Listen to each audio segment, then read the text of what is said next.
मंदिर के प्राण प्रतिष्ठा से पहले अयोध्या पहुंची सैकड़ों वानरों की सेना। फिर जो हुआ वो देखकर आपके भी पैरों तले जमीन खिसक जाएगी।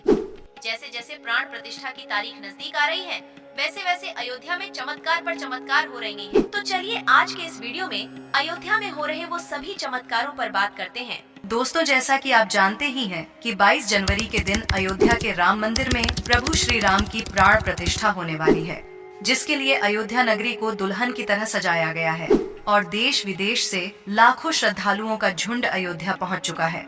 लेकिन प्राण प्रतिष्ठा से पहले राम राज्य अयोध्या में कुछ ऐसी अजीबोगरीब घटनाएं देखने को मिल रही हैं, जिन्हें देख हर कोई हैरान हो गया है और इसे प्रभु श्री राम का चमत्कार कह रहा है।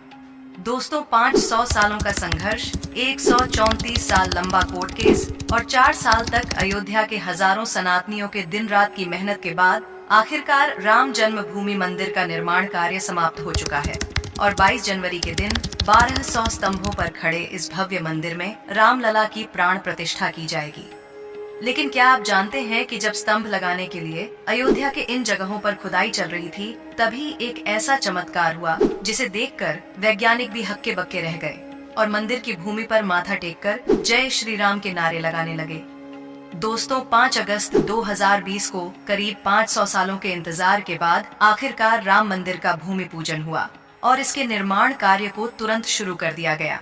उस वक्त भारत के इंजीनियरों ने मंदिर के लिए 1200 स्तंभों का एक डिजाइन तैयार किया और अमेरिका से वैज्ञानिकों की एक टीम बुलाई गई ताकि वे उसका निरीक्षण करके सभी कमियों को दूर करने में हमारी सहायता कर सके। इस दौरान उत्तर प्रदेश सरकार का एक ही टारगेट था कि मंदिर को इतना मजबूत बनाया जा सके कि इसके स्तंभ आने वाले 1000 सालों तक टिके रहें। इसलिए पहले 100 फीट तक गड्ढा खोदने का प्लान बनाया गया, जिसे फिर बढ़ाकर 200 फीट की गहराई तक ले जाना था, जहां से मंदिर के पिलर का निर्माण शुरू होना था। लेकिन जैसे ही राम मंदिर के निर्माण के दौरान जमीन को खोदना शुरू किया गया, तब वहां कुछ ऐसी चमत्कारी घटनाएं हुई जिन्हें देखकर अमेरिकी वैज्ञानिक भी पूरी तरह से हैरान रह गए और उनके होश उड़ गए। यहाँ तक कि योगी आदित्यनाथ से लेकर पीएम नरेंद्र मोदी तक के रोंगटे खड़े हो गए। बात है राम जन्मभूमि मंदिर के निर्माण के समय की, जब अमेरिका से कुछ वैज्ञानिक भारत में राम मंदिर के निर्माण के दौरे पर आए हुए थे और यहाँ उन्होंने देखा कि मंदिर के स्तंभों को लगाने के लिए खुदाई का काम अच्छे से चल रहा है, लेकिन खुदाई के दौरान जमीन का एक हिस्सा नरम पड़ा हुआ था, जिसे देखकर वैज्ञानिकों ने मजदूरों को वहाँ ज्यादा गहराई में खुदाई करने का आदेश दिया। शुरुआत में तो मजदूर भी सोच रहे थे कि सिर्फ एक हिस्से में इतनी ज्यादा खुदाई क्यों करवाई जा रही है, लेकिन वहाँ मौजूद सभी लोगों के होश तब उड़ गए जब वहाँ से एकाएक पानी की धार बहने लगी। ऐसे में वैज्ञानिकों ने तुरंत वहाँ मौजूद मिट्टी और बालू का सैंपल उठाया और दौड़ते हुए साइंस लैब पहुँचे, जहाँ उन्होंने सैंपल्स की जांच की और उन्हें पता लगा कि ये तो पास ही में बहने वाली सरयू नदी का पानी है, जिसने इस हिस्से की मिट्टी को गीला कर दिया है।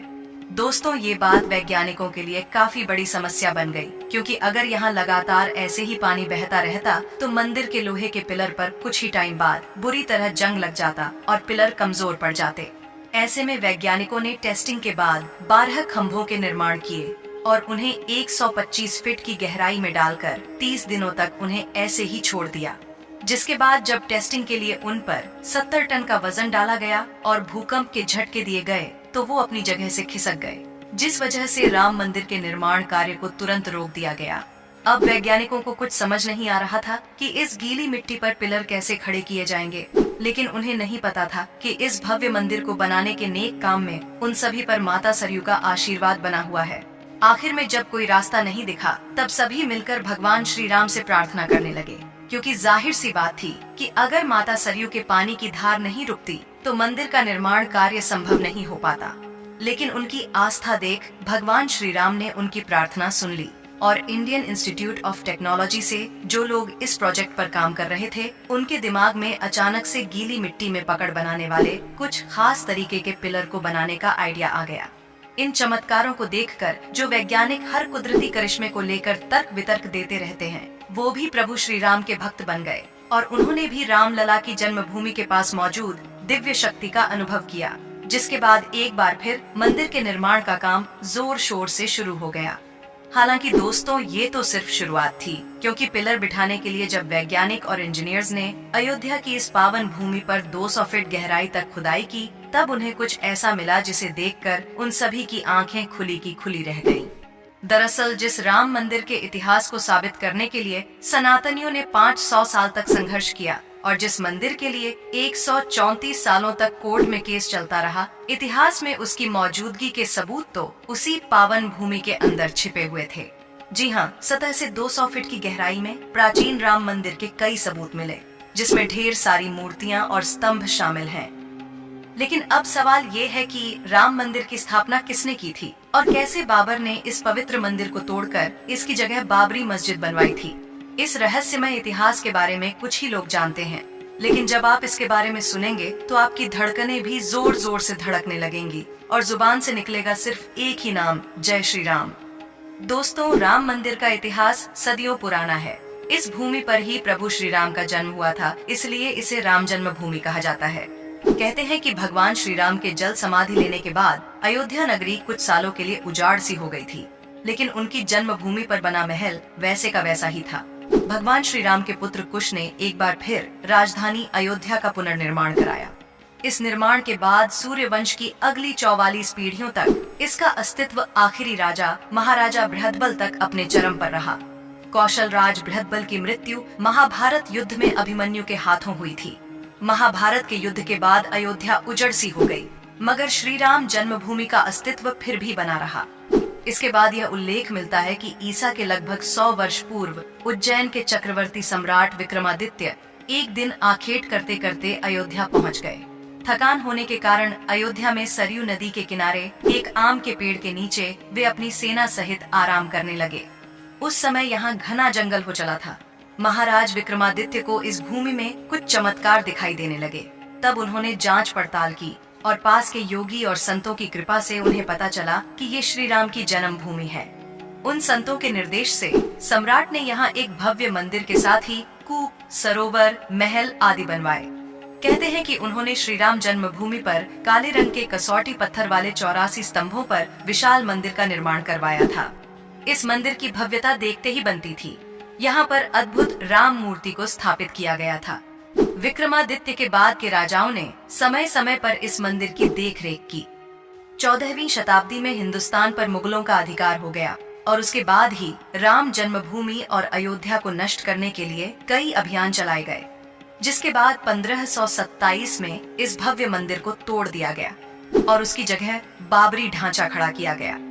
कहते हैं कि मुगल साम्राज्य के संस्थापक बाबर के एक सेनापति ने अयोध्या में श्री राम के जन्म स्थान पर स्थित प्राचीन और भव्य मंदिर को तोड़कर एक मस्जिद बनवाई थी।